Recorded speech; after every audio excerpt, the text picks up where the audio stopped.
Tamil moral story present. ஒருமுறை ஒரு கரடி மிகவும் பசியுடன் இருந்தது. உணவைத் தேடி ஆற்றின் கரையில் சென்று அமர்ந்தான். கரடி தண்ணீரில் ஒரு மீனை பார்த்தான். வேகமாக மீனை பிடித்தான்.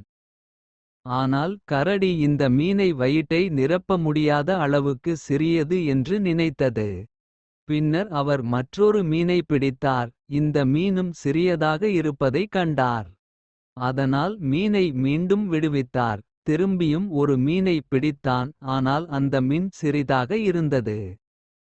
அவன் யோசித்தான், இந்த குட்டி மீன்கள் என் வயிற்றை நிறையாது. ராத்திரி ஆயிருச்சு, ஆனால் கரடி ஒரு பெரிய மீனை கூட பிடிக்கவில்லை. ரொம்ப நேரத்தில் இருந்து அவன் சாப்பாடுக்காக நின்னுட்டு இருந்தான். இதன் நாள் சோர்வாகிடான். மீனை கையால் விடவில்லை என்றால் மீனையெல்லாம் தின்று வயிறு நிரம்பலாம் என்பதை கரடி உணர்ந்தது. ஆனால் அது ஏற்கனவே இரவு தாமதமாகிவிட்டதால் கரடிக்கு தூக்கம் வர ஆரம்பித்தது. எனவே அவர் தனது வீட்டிற்குத் திரும்பினார். இந்த கதையில் நான் என்ன தெரிகிறோம் என்று. பேராசையால் உங்கள் பசியை போக்க முடியாது.